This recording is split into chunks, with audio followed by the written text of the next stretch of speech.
Good morning students. आज हम पढ़ेंगे अपने स्कूल को एक उपहार।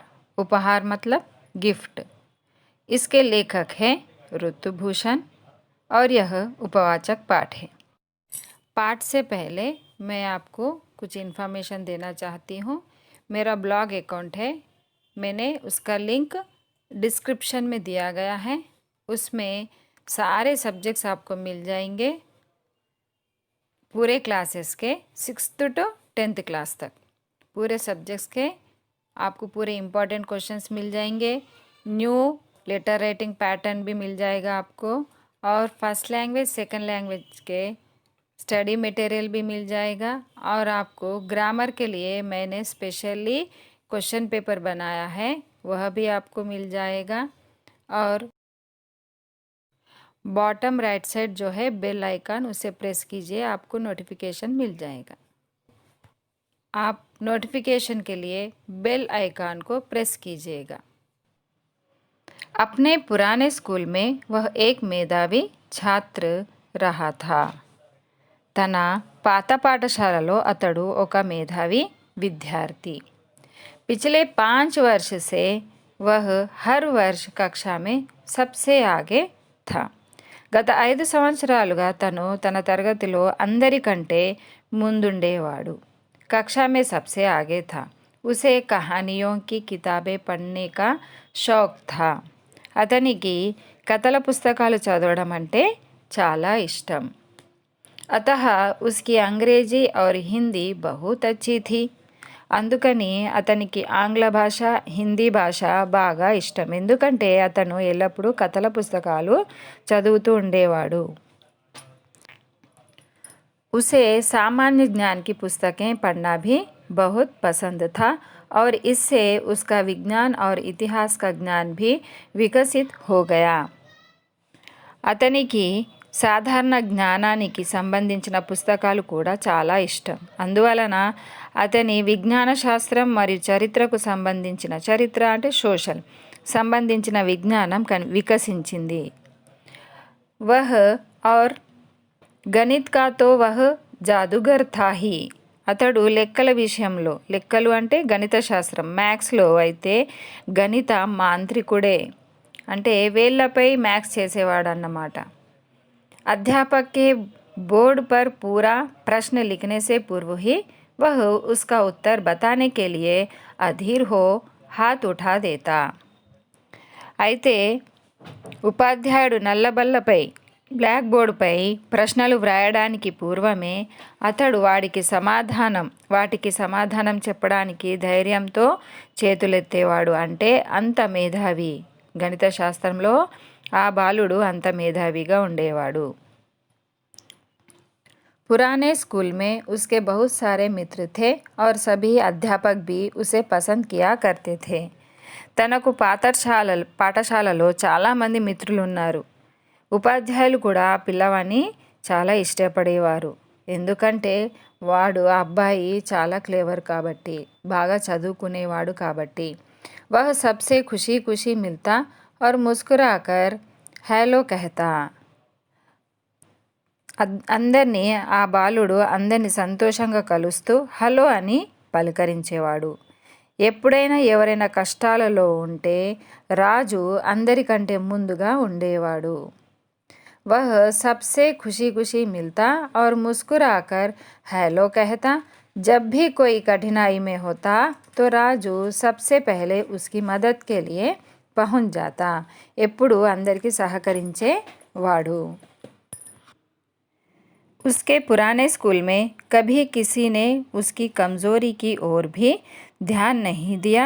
उसकी टांगें बहुत पतली और दुर्बल थी। తాను సహాయం చేయడానికి బయలుదేరేవాడు। తన పాత పాఠశాలలో ఎవ్వరు కూడా తన బలహీనతను పట్టించుకునేవారు కాదు। ఎందుకంటే అతని కాళ్ళు చాలా బలహీనంగా, సన్నగా ఉండేవి। उसके घुटनों में शक्ति नहीं थी और अधिक समय तक वे उसके शरीर का भार बर्दाश्त नहीं कर पाती थी। ఆ బాలుడి మోకాలలో శక్తి ఉండేది కాదు, శక్తి అసలు లేనే లేదు। అధిక సమయం తను తన కాళ్ళపై తన శరీర భారాన్ని మోసేవి కావు. इसीलिए जब भी उनके स्कूल में यहाँ पर अतः वह ज़्यादा देर तक खड़ा नहीं रह पाता, इसीलिए उसे खेलने की मनाही थी. जब भी उनके स्कूल में मैच होता, राजू अपने साथियों को खेलते हुए देखता और ज़ोर शोर से उनका उत्साह बढ़ाता. అందువలన అతడు ఎక్కువ సమయం తన కాళ్ళపై నిలబడగలిగేవాడు కాదు. అందువలనే అతడు ఆటలు కూడా ఆడేవాడు కాదు. ఎప్పుడైనా తన పాఠశాలలో ఏవైనా ఆటల పోటీలు ఉంటే రాజు తన స్నేహితుల ఆటను చూస్తూ వారిని ఉత్తేజపరిచేవాడు. తన స్నేహితుల ఆట ఓడిపోయేటట్లు ఉంటే రాజు ప్రేరణతో వారిలో ఆశ సంచరించేది. అంతే, ఇంకేముంది, నూతన స్ఫూర్తితో ఆటలు ఆడేవారు.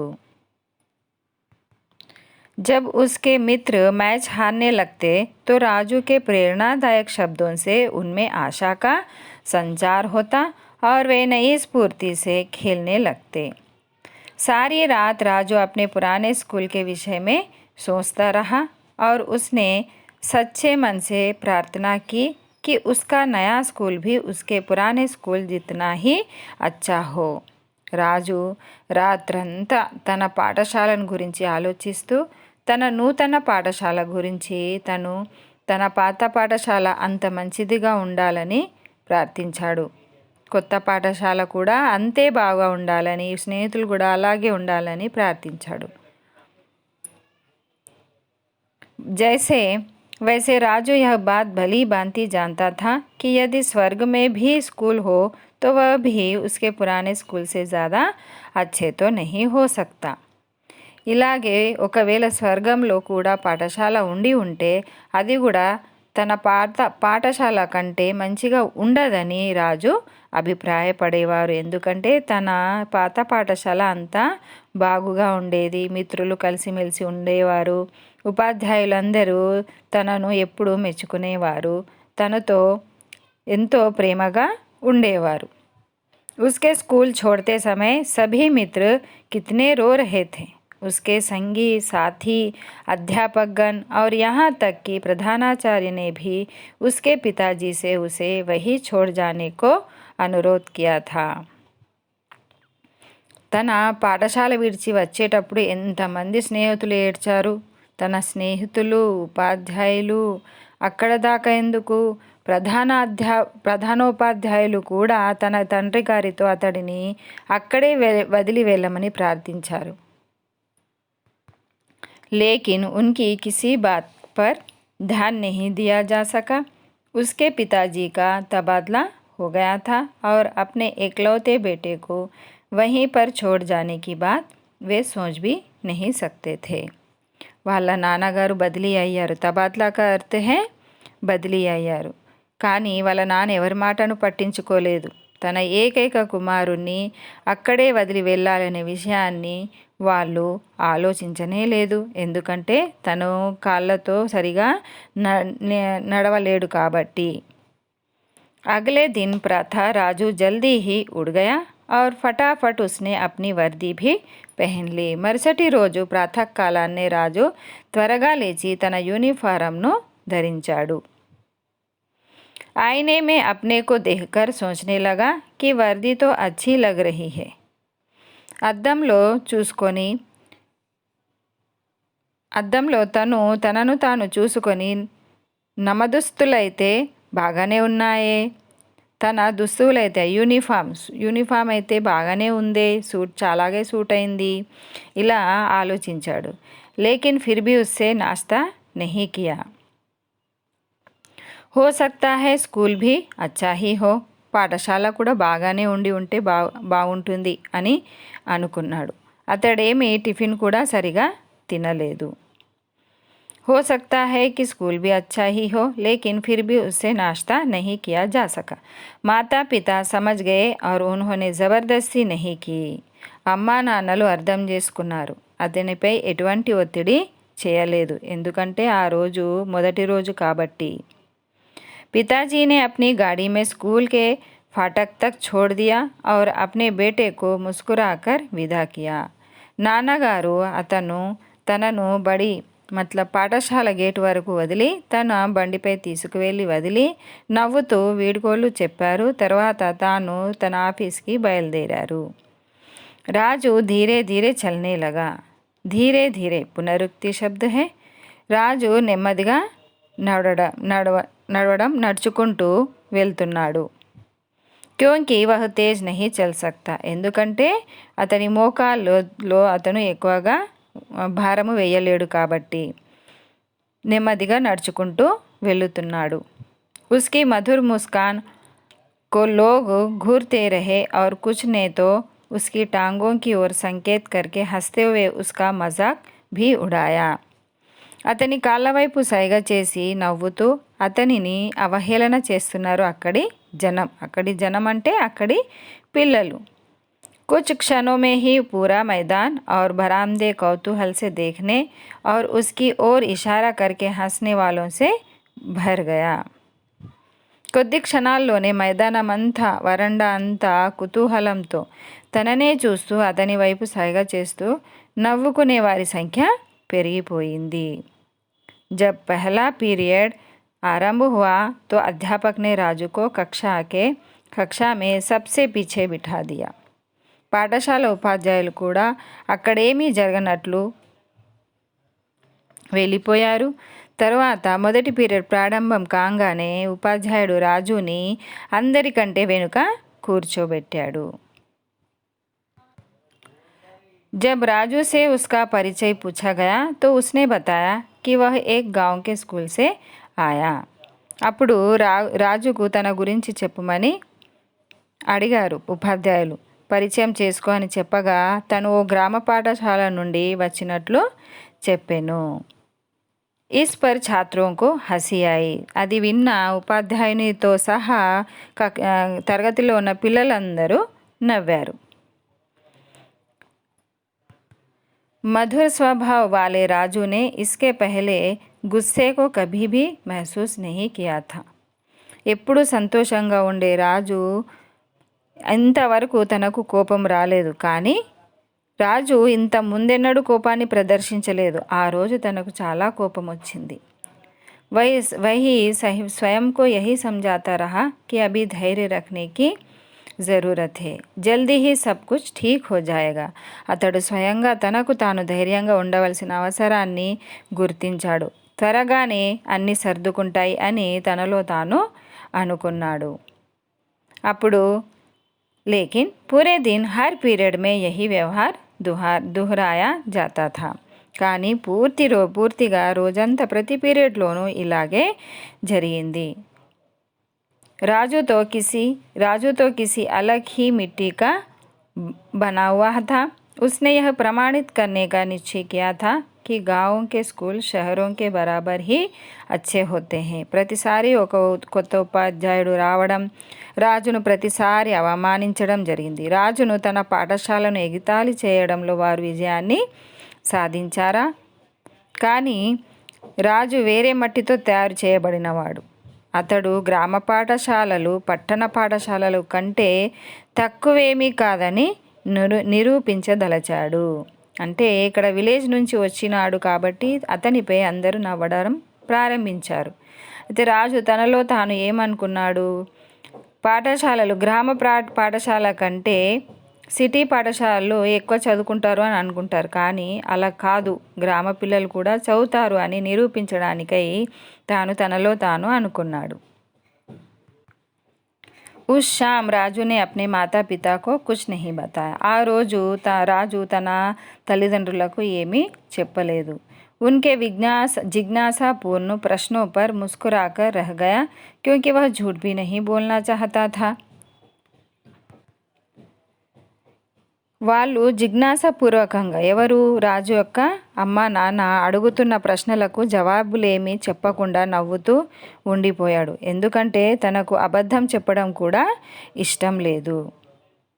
అగలా దిన్ ఉస్సే और अगला और फिर महीने का हर दिन उसके लिए ऐसा ही रहा. మరుసటి రోజు, దాని మరుసటి రోజు, తర్వాత నెలలోని ప్రతిరోజు అతనికి ఇలాగే ఉంది. उसकी कक्षा में उसके हाथ उठाने पर भी उसे प्रश्न का उत्तर नहीं देने दिया गया. అతడు తరగతి గదిలో చెయ్యి ఎత్తినా తనను ప్రశ్నలకు జవాబులు చెప్పే అవకాశం ఇవ్వలేదు. उसकी कक्षा में उसके हाथ उठाने पर भी प्रश्नों का उत्तर नहीं दिया गया. उसका कोई मित्र भी नहीं बन पाया था. అతనికి ఎవ్వరూ స్నేహితులు కూడా ఏర్పడలేదు. आधी छुट्टी में जब बाकी सभी लड़के खेलने जाते तो वह कक्षा में ही बैठा रहता. భోజన విరామ సమయంలో మిగిలిన పిల్లలందరూ ఆడుకుంటుంటే తను మాత్రం తరగతి గదిలోనే కూర్చునేవాడు. तब अब तक पूरा स्कूल जान गया था कि राजू एक गंवार लड़का है और उसे अपने गांव के स्कूल का बड़ा घमंड है. ఇప్పటి వరకు అందరికీ తెలిసింది ఏమిటంటే రాజు ఒక గ్రామీణ బాలుడని, విలేజర్ అని, అతనికి తన గ్రామ పాఠశాల అంటే చాలా గర్వమని.